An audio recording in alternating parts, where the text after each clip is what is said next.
예, 1년 8개월 만에 열리는 남북 이산가족 상봉 행사가 드디어 오늘로 다가왔습니다. 남북의 이산가족들은 애타게 가슴 졸이며 오늘을 손꼽아 기다려왔는데요.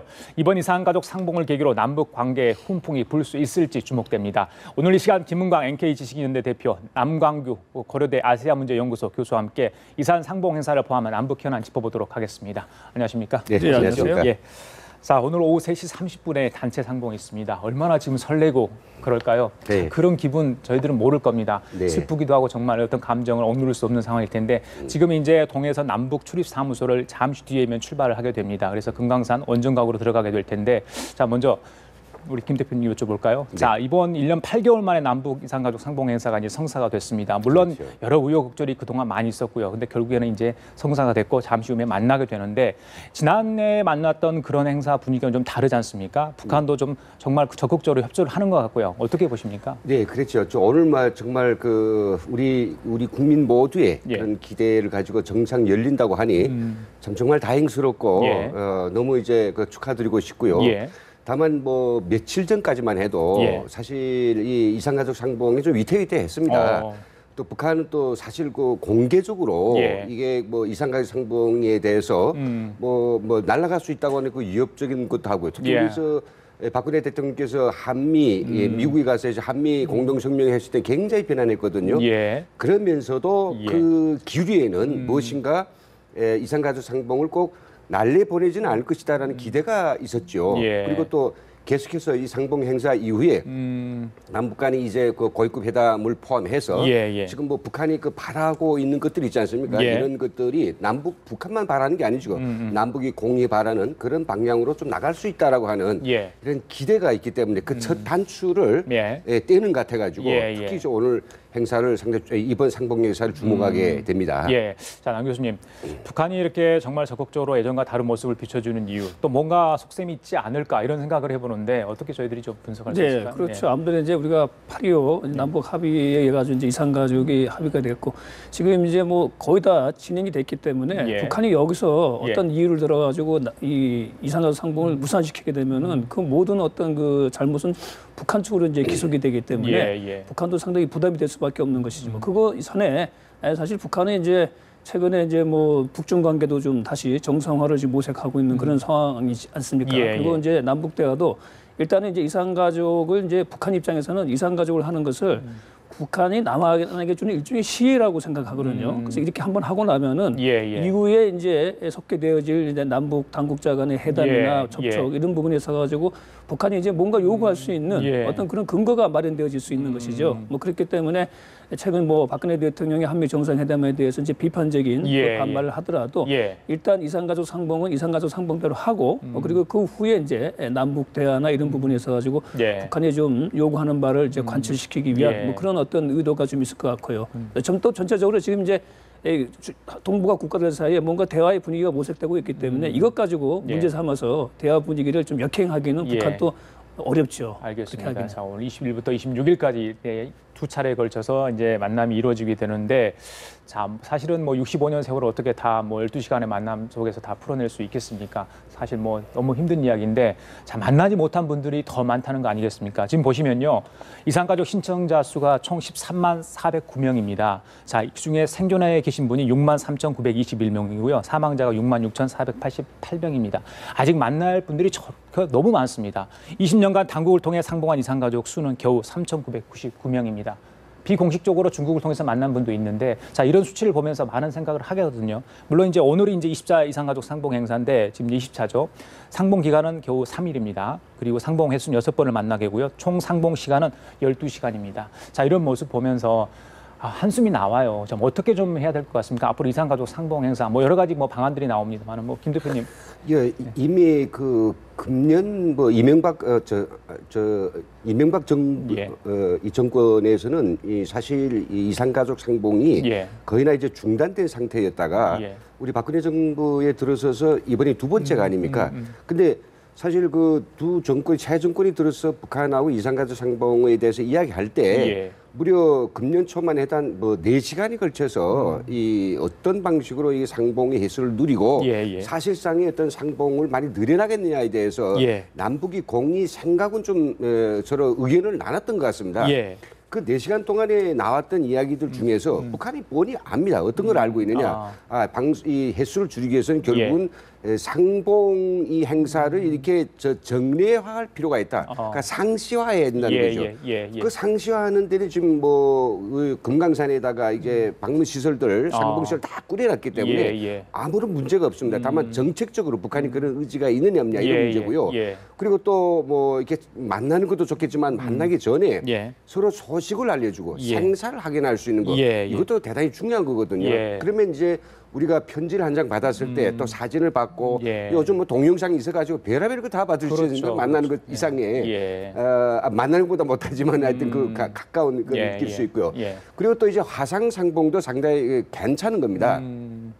물론 제가 이제 북에 있을 때 1985년도였던가요? 제 1차 그 상봉 시에 우리 그 북과 남에서 각각 그 상봉단이 평양과 서울에 왔댔어요. 그 서울에 왔던 참여자가 저희 그 대학의 교수였는데 정말 그 사람이 그 돌아가시기 전까지 한 뭐 10몇 년 동안은 그 한을 풀었던 것 같아요. 직접 금강산이나 서울이 와가지고 도둑을 봤으니까 물론 그게 최고의 수준이겠지만은 모든 우리 6만 명이 다 그럴 수는 없고 이제 정말 가능한 이런 거라도 할 수 있다고 하면 알려주시다. 그 이번에 첫 단추를 잘 끼고 나서 막 고위급 회담을 열어서 자 이번 좋지 않았냐 본격적으로 좀 그래 나가자고 우리가 통큰 그런 제안을 하고 하면 좀 더 폭이 넓어지지 않을까 기대를 해봅니다. 교수님. 근데 우리가 수치를 좀 잘 봐야 되는데 이산가족이 한 6만여 명이라는데 저것은 이제 이산가족 그 등록센터에 등록되어 있는 신청한 분이에요. 원래는 13만 명에서 한 반수 이상 되신 이산가족이 돌아가시고 한 반이 남은 상황인데 그렇기 때문에 아직 그 신청하지 않은 부분도 사실 적지 않습니다. 그리고 우리가 이제 이산가족 그러면 한 2세, 3세까지 하게 되면 넓게 보게 되면 한 870만이 되거든요. 물론 이제 뭐 젊은 사람들은 이산가족의 어떤 그 감정이 1세대만큼 못하기 때문에 그렇다지만 그렇기 때문에 이제 문제의 포커스는 1세대 이산가족이 어떻게 하든 간에 돌아가시기 전에 이 한을 풀어야 되겠다. 그러면 이제 우리가 물리적으로 봤을 때 최대 잡아도 10년입니다. 지금 우리가 전체적으로. 그렇기 때문에 이번 만남을 계기로 해가지고 생존해 계시는 적어도 1세대 이산가족들이 자유의사에 따라 가지고 만나고 고향도 방문하고 이걸 가지고 어떻게 하든 간에 이번 만남을 계기로 해서 후속 조치를 통해 가지고 반드시 남북 간에 합의를 해가지고 이런 만들어내야 됩니다. 이거는 이제 이산가족 문제는 단순히 남북의 어떤 이산의 문제가 아니다.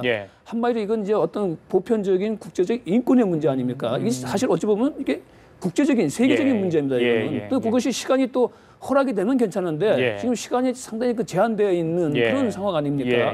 그렇기 때문에 이번에 마련되어진 이번을 계기로 해서 단순히 이번에 뭐 만나는 거로 또 해가지고 뭐 다음에 또 비슷한 어떤 것이 반복돼서는 절대 안 되고 이번에 끝나가지고 어떻게 하든 간에 우리 정부로서는 적극적으로 노력을 해서 하여간 이 이산가족이 문제를 가지고 제도적으로 해서 그래서 이제 그 제한 시간이 최대 10년이다. 그 안에 하여간 1세대 이산가족들이 한을 풀어주자.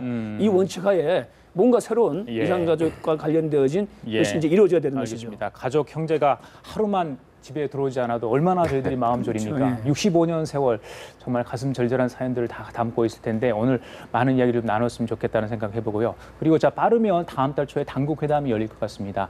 자 그때 어떤 의제들이 물론 이산가족 상봉 행사를 좀 더 활성화시키자는 의제도 나올 수 있지만 많은 분들은 이때 북한이 금강산 관광 재개를 노리지 않겠냐 이런 이야기를 합니다. 그 부분에서 교수님 어떻게 보십니까? 아니 이제 북한이 이제 예정 개진 수순이 금강산 관광 재개 문제나 뭐 오이사 조치 이런 부분이 이제 다음 수순으로 이제 얘기가 되어질 것 같습니다. 우리 정부 이제 거기에 대해 가지고는 아마 원론적으로 일단 거기는 북한이 잘못이 있으니까 그 부분에 대한 책임 있는 행동을 이제 요구할 것이고요. 그리고 또 중요한 것은 이제 이산가족이 되고 방금 말씀하신 대로 이제 이산가족을 빨리 문제 해결하는 것이 우리 정부의 시급한 사안이기 때문에 이 부분에 있어 가지고 추후 어떤 남북 사이에 추가적인 어떤 조치나 이런 부분이 좀 발전적인 성과가 나온다 그러면은 그렇다 그러면 아마 이 금강산 관광 재개 문제나 이런 부분도 약간 우리 정부가 좀 유연성을 갖고 접근할 가능성이 있지 않겠는가. 그렇기 때문에 그 부분에 있어 가지고도 사실은 이제 북측의 어떤 그런 좀 유연한 태도 아니면 정말 이산가족 문제라 가지고 근본적으로 해결하겠다라고 하는 진정성을 갖고 나오게 되면은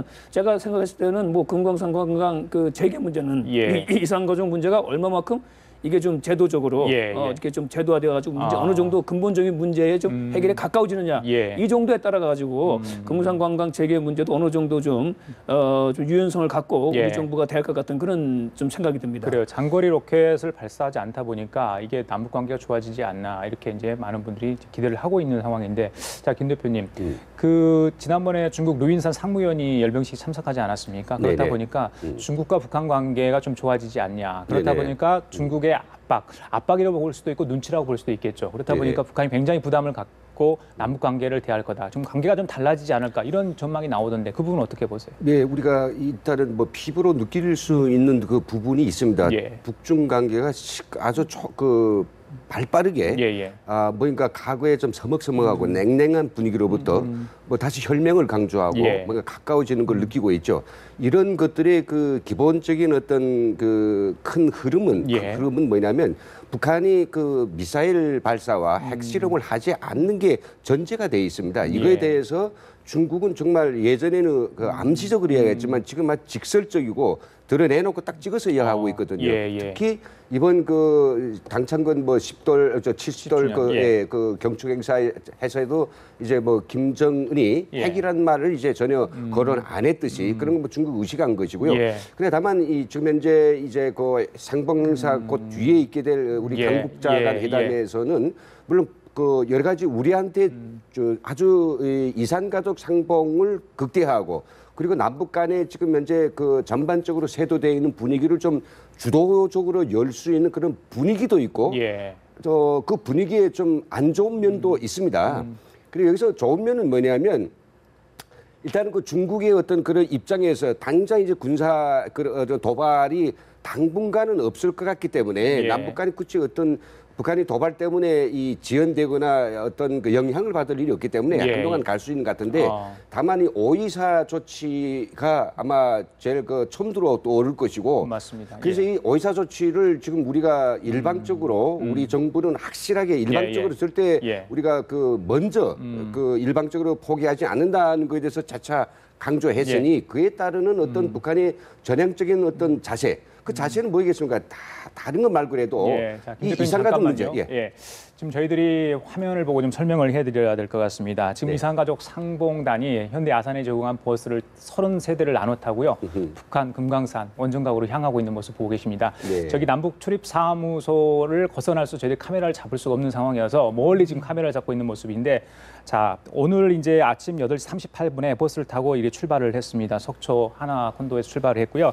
이제 동해서 남북 출입소 사무에서 출경 절차를 마치고 이제 군사 분계선을 넘어서 북한 통행 검사소로 향하게 됩니다. 자, 이곳에서 심사를 바로 맡고 이제 금강산으로 이동하게 될 텐데, 속초에서 금강산까지는 총 4시간이 걸린다고 합니다. 출입 확인 절차 등을 빼면 순수하게 한 이동 시간이 3시간 정도라고 하니까요. 12시 40분쯤 금강산 원정각 서관에 도착해서 점심 식사를 하고 오후 3시 반쯤 이산가족 면회소에서 이제 북측의 가족들을 만날 예정입니다. 자, 뭐 지금 모습 보고 계시면 지금 타고 계신 분도 굉장히 설렐고요. 또 이제 미처 인원이 제한되기 때문에 TV를 통해서 그 이산가족을 만나러 가는 우리 그 보는 장면을 보고 계신 국민들도 있을 텐데, 자, 1년 8개월 전에 저런 장면을 저희 봤는데 이게 좀 더 자주 있었으면 좋겠다. 그리고 저렇게 멀리 안 가도 되는 상황이 됐으면 좋겠다. 그런 게 모든 국민들의 염원 아니겠습니까? 그렇죠. 뭐 작년 1년 8개월 전에도 그때 사실 2월 달에 만나가지고 날씨도 추운데 하필 장소도 금강산이어서 당시 그때 좀 많이 어려웠죠. 그러다 보니까 연로하신 이산가족분께서 뭐 졸도도 하시고 응급차도 대응하고 지금 구급차 5대가 그래서 이제 올해 보니까 뭐 구급차도 많이 늘리고 이렇게 좀 했는데 그래서 이번을 계기로 해서 우선 만나는 좀 장소도 이렇게 너무 멀리서 만나지 말고 가까이서 좀 이렇게 만날 수 있는 부분으로 좀 변화되어져 가야 할 뿐이고, 그래야지 연로하신 분들이 지금 움직이는데 좀 편한 장소로 해야 되지 않겠습니까? 그리고 제일 좋은 거는 우리 아까 김 대표님께서 말씀하셨는데 우선 지금까지 이산가족들이 만난 형태를 보게 되면 그래도 85년 이산가족 상봉이 괜찮았어요. 만나가지고 그 당시에 우리 저 북측 이산가족 우리 서울 또 온 거도 제가 기억하고 있는데요. 우리 이산가족이 또 평양 또 가기도 하고 말입니다. 그렇게 좀 오고 가고 지금 그게 어떻게 보면 이제 상호 방문 아니겠습니까? 뭐 그런 부분은 일단은 지금까지 이루어진 것 중에서는 그게 좀 나은 모습인 것 같고요. 중요한 부분들은 이제 뭐 되풀이 반복되어지지만은 수시로 또 많은 이산가족들이 또 편한 장소에서 이렇게 만날 수 있도록 뭐 그런 부분들은 이제 뭐 우리 정부에서 뭐 많이 이산 가족의 몇 대 원칙이 있습니다. 예. 그걸 가지고 좀 정책적으로 하고 북한이 여기에 대해서 좀 적극적으로 예. 좀 호응을 해와가지고 이렇게 좀 막 멀리 떨어지고 뭐 적은 수가 예. 이렇게 하는 만남은 이번이 좀 마지막이 되었으면 좋겠습니다. 그래요. 이산가족 상봉단을 태운 버스가 이제 금강산으로 향하고 있는 모습 보고 계십니다. 이산가족들 오늘 오후 3시 30분 금강산 이산가족 면허에서 열리는 단체 상봉을 통해서 헤어졌던 가족들과 첫 대면을 하게 됩니다. 상봉단은 이어서 저녁 남측이 주최하는 환영 만찬에서 가족들과 함께 식사를 하면서 이제 오붓한 시간을 갖게 될 것으로 보입니다. 일단 이게 1차 상봉단이고요. 또 22일부터는 2차 상봉이 있지 않습니까? 자, 뭐 이번 상봉 잘 되고요. 또 빠른 시일 내에 다시 한번 만날 수 있어야 될 텐데 어느 정도 시기가 걸릴까요? 이게 또 준비하는 시간도 있고요. 네, 예, 내년 봄이 될까요? 어떻게 보세요? 이번 19차하고 예. 20차 사이는 예. 뭐 1년 8개월인데 예, 예. 준비 기간이 아니라 예. 정책적 그 두 정부 두 축의 예. 양측의 합의를 보는 시간이 이제 그렇게 오래 걸렸거든요. 예, 사실상 예, 예. 상봉 행사를 준비하기 위해서는 최소한 뭐 두석 달 정도 빠르면 이전 어느 정도 많이 했기 때문에 예. 이제 데이터들이 다 이전 다 정리돼 있거든요. 예, 예. 한 2개월 정도라도 전 충분히 될 수 있다고 생각돼요. 예, 그래서 예, 남북 예. 이번이 의지를 가지고 예. 전 세계가 보는 앞에서 우리가 이 이산가족 상봉에 대해서 우리 예. 정말 그 열의를 가지고 한다. 예. 그래서 조만간에 한또 6개월 전에 예. 또 한 번 예. 한다라고 하면 이건 상당히 뭐 국제사회도 환영할 게 아니겠냐. 예. 특히 김정은은 지금 유엔 총회에서요. 이 솔직히 지금 ICC 제소 문제까지 맞습니다. 나왔습니다. 예, 예. 인권 문제 이번에 국제사회에 예. 좋은 모습을 보여줄 수 있는 기회거든요. 예, 예. 잘 활용할 수 있지 않을까. 알겠습니다. 그래 예상도 합니다. 예, 시간이 많지 않아서 하나만 더 여쭤보고 갈게요. 자, 김정은 얘기 잠깐 하셨는데 지난번에 열병식 때 그 단상에 올랐던 모습 보면 네. 건강 이상설을 제기하는 분들이 굉장히 많더라고요. 원래 비만한 줄은 다 알았는데 예, 예. 목 주변에 그 그렇죠. 할아버지죠. 김일성 네. 주석처럼 벌룩하게 나온 부분이 있었다. 그래서 네. 문제가 있는 거 아닌가. 유전적인 영향이 아닌가. 이런 부분을 네. 지적하는 분들이 있던데 예. 김 대표님 어떻게 보세요? 그 부분? 네, 저는 뭐 일단 뭐 시각적으로 봤을 때 예, 예. 그것은 뭐 김일성의 뒤혹하고 예, 예. 모양은 이제 똑같고 근사하죠. 비슷하기 때문에 예. 저건 유전이라고 볼 수 있을 것 같습니다. 그래요? 근데 뭐 그것 때문에 예. 수명이 뭐 단축된다 그렇진 않은 것 같아요. 김일성도 뭐 살 만큼 다 살지 않았습니까? 예, 예. 그것보다는 이게 예. 유전됐으니 할아버지를 저렇게도 많이 유전했으니까 할아버지 가지고 있던 그런 그 심장 혈관 계통 이런 뭐 심혈관 계통의 예. 그런 질병들 그대로 저게 유전되지 않았을까. 예. 그렇게 이제 예상할 수 있죠. 예. 자, 마지막으로 양 교수님, 지금 김정은 체제가 경고한 지 부분은 4년 차지 않습니까? 이제 5년 차에 접어들게 되는데,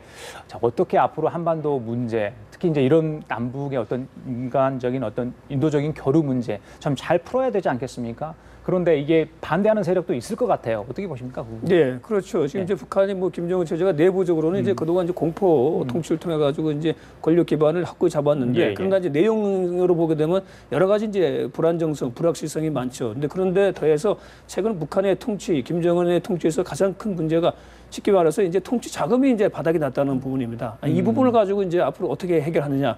그렇다고 뭐 아마 김정은이 그 통치 자금 해소를 위해서 약간은 뭐 예. 대남 국제사회 예. 좀 유화적인 어떤 행보를 취할 수도 있죠. 예. 그걸 통해 가지고 국제사회로부터 지원도 이끌어내고 뭐 그걸 통해서 다시 통치 자금과 관련된 부분을 가지고 이제 다시 할 수 있기 때문에 예. 뭐 북한이 그 길을 갈지 뭐 또 계속 그 자기의 길을 갈지는 이제 북한의 선택에 달려 있지만은 예. 지금의 분위기는 뭔가 그래도 동북아가 전체적으로 뭔가 대화도 탐색하고 모색하는 어떤 그런 순간이기 때문에 예. 북한도 여기서 잘 선택을 해가지고 예. 남북 대화 또 앞으로 핵 문제와 관련된 국제 어떤 대화 여기에 적극적으로 나와서 국제사회가 원하는 방향으로 예. 가게 되면 아마 북한 또 거기에 또 반대 극부적으로 예. 지원도 이끌어낼 수 있는 것이고 그렇죠. 그것이 아마 북한이 선택해야 될 바른 길이 아닌가 생각되어집니다. 알겠습니다. 자, 지금까지 김은광 대표 남강구 교수였습니다. 오늘 말씀 잘 들었습니다. 감사합니다. 수고하셨습니다.